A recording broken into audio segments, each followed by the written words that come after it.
Bueno, muchas gracias por esta iniciativa. Yo creo que siempre es bueno poner a prueba, digamos, y a conversar y diálogo ideas respecto de la ciencia, que no es un tema muy conversado habitualmente.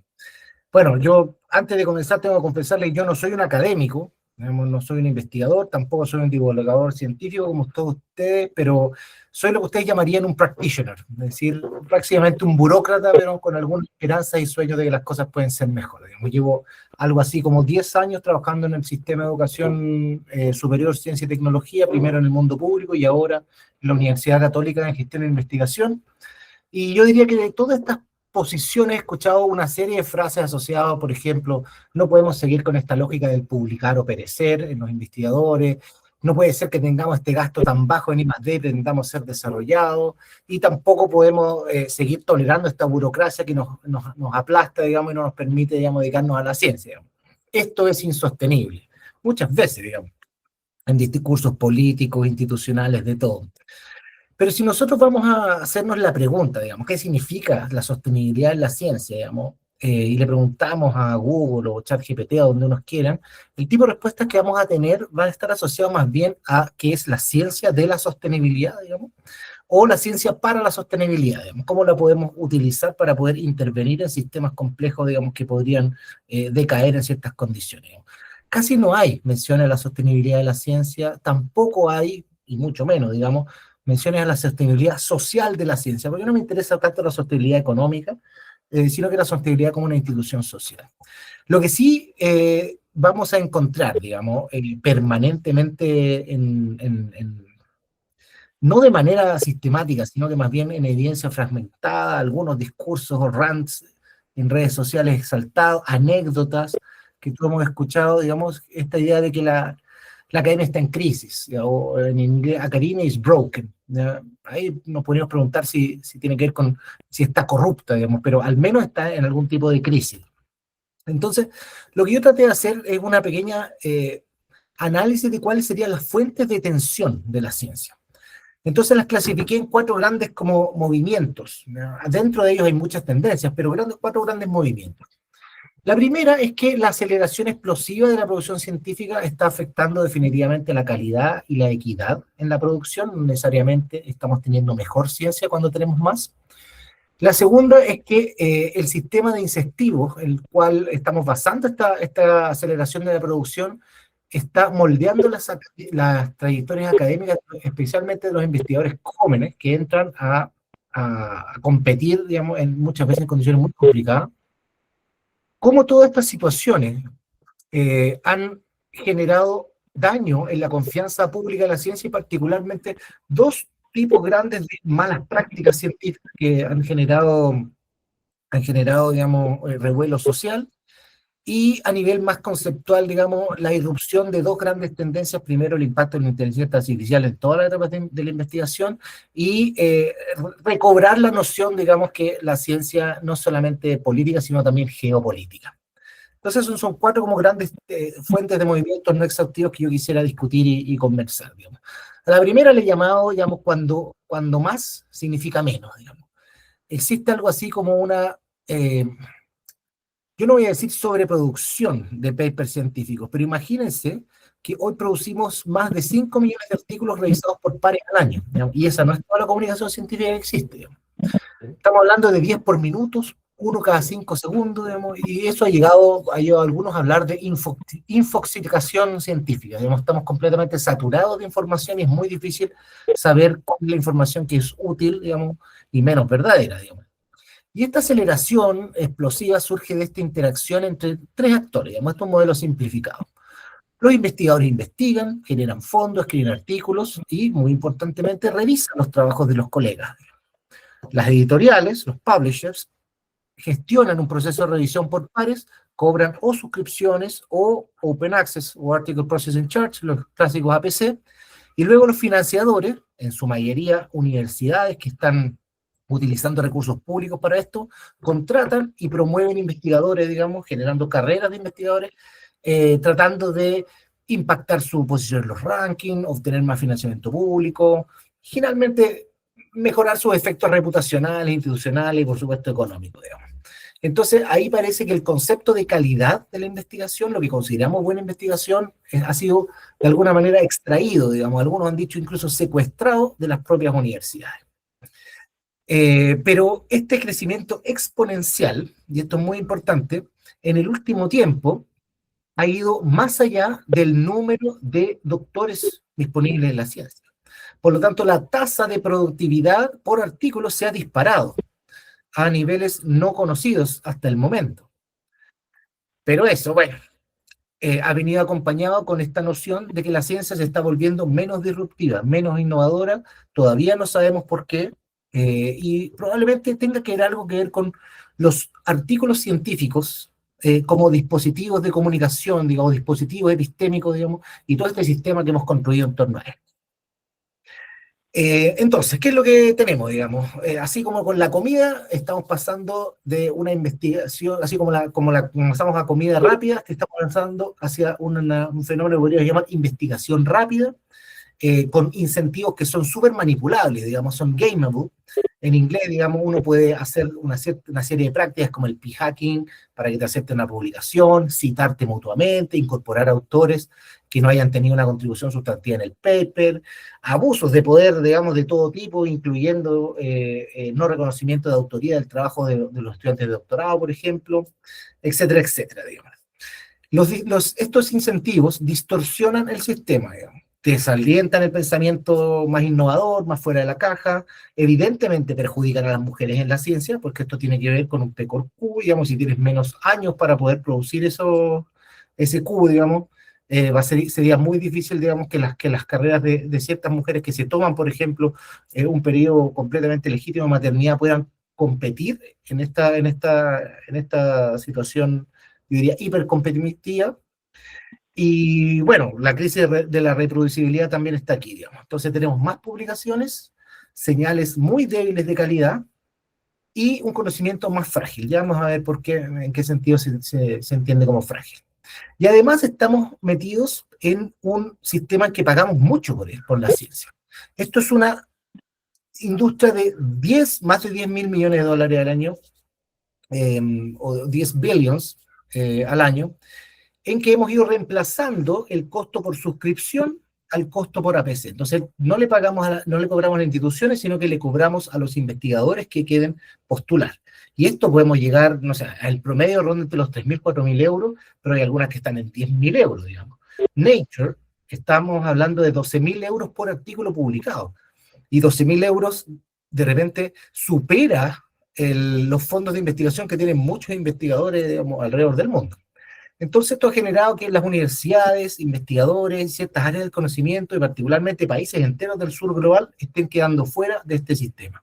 Y yo honestamente cuando estaba haciendo esta presentación me encontré varias veces con que yo mismo, digamos, fui dejado fuera porque no podía pagar, no podía acceder a estos artículos. Imaginen lo que le hace al flujo de la investigación, incluso con las alternativas como Sci-Hub y otras que hay, digamos.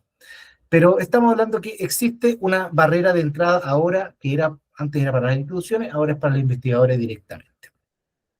Y cuando yo estaba haciendo esta presentación, estuve en la Universidad de Heidelberg, en Alemania. Y ahí, por supuesto, al mismo artículo no tuve ningún problema en accederlo. Por lo tanto, es bastante más expedito, digamos, el flujo de trabajo en ciertas condiciones. Entonces esto va generando una serie de desigualdades.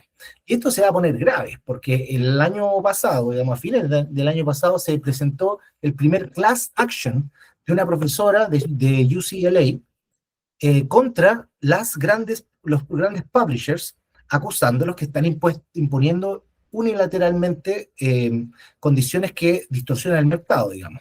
Hay una serie de reglas, por ejemplo, solo puedes enviar a una revista a la vez, se fija el precio de la revisión por pares en cero, digamos, nadie te paga por revisar un artículo, y se externaliza, digamos, todo ese trabajo, y además te prohíben que compartas tu propio trabajo si no es a través de sus sistemas, digamos. Bueno, ¿qué saldrá de esto? No sabemos, digamos, pero sí ya se está poniendo legal, ¿no? Entonces, y han pasado otras cosas, digamos, a la Sorbonne se le sumó el CNRS, ¿no? Se salieron de Web of Science, que es uno de los mayores proveedores de revistas indexadas en el planeta Tierra. El 2024 ya se había salido de Scopus, que es el otro gran ejemplo, y hay muchas universidades y instituciones que están siguiendo este ejemplo. Por lo tanto, se están generando circuitos distintos de ciencia. El otro tema es que si tú pones un incentivo tan basado en el paper, digamos, las instituciones empiezan a responder pagando por paper, porque el paper es tan importante para todo, digamos, que empiezan a pagar directamente. Se produce lo que se ha llamado el investigador comisionista. Esta fue una práctica que se prohibió en China, que era el gran país, digamos, el gran ejemplo internacional de donde se hacía esto de pagar por paper, digamos. Pero un artículo reciente del año 2022 demostró, donde trabajaba una directora de investigación de la Universidad de Arturo Prat, que la conozco mucho, Margarita Briceño, encontraron que todas, el 100% de las universidades estatales chilenas tenían algún tipo de esquema de incentivo monetario, pago por paper. Entonces, ¿qué es lo que va a generar eso? Digamos? Permítanme leerle un extracto, digamos, un pantallazo que encontré en las redes sociales. Esto es un llamado, digamos, de una oferta de trabajo, digamos.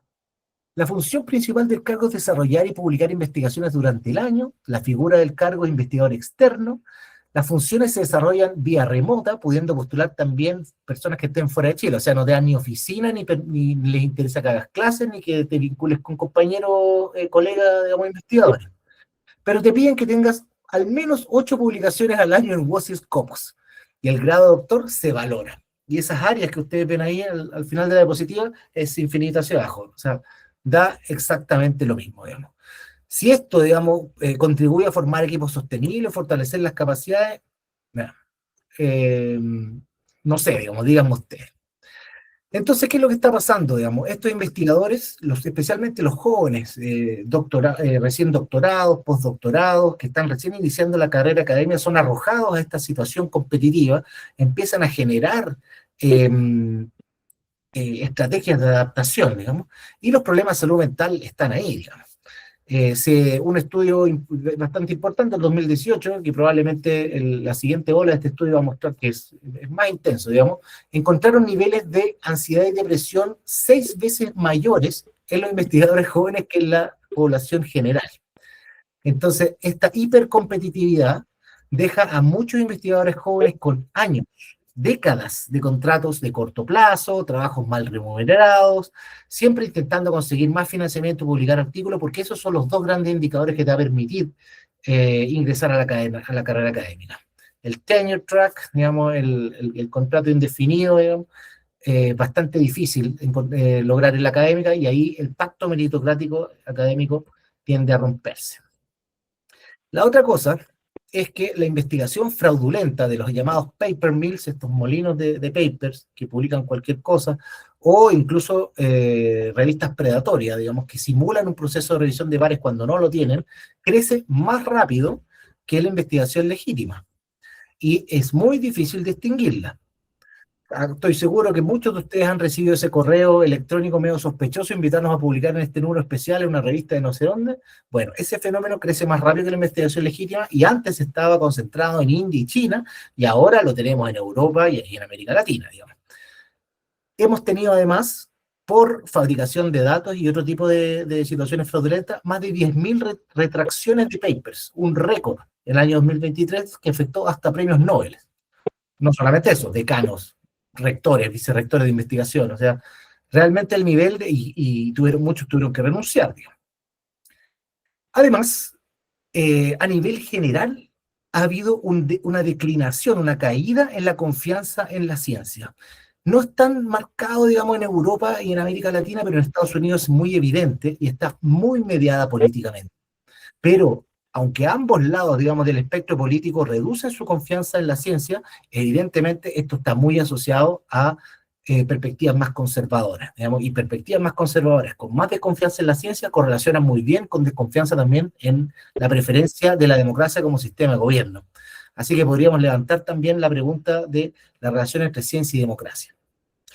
Y otra cosa, aunque nos gustaría creer que son los puros abuelitos los que comparten las noticias falsas, lo que se ha demostrado es que la desinformación afecta más a los centennials, a la generación X. Los verdaderos nativos digitales son menos capaces de distinguir qué información científica en Internet es real de cuál es falsa. Entonces, y la última, que creo que es muy importante.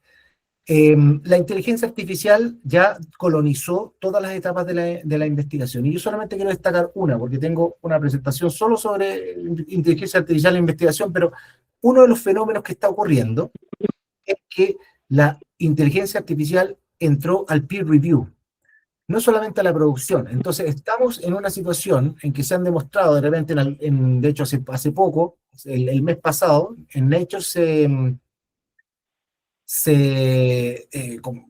informaron sobre que identificaron que un 19%, digamos, uno de cada 5 artículos de una conferencia reciente, habían sido tanto escritos, en su gran mayoría por inteligencia artificial, y revisados y aprobados por inteligencia artificial. Por lo tanto, hay un loop de máquinas revisando máquinas.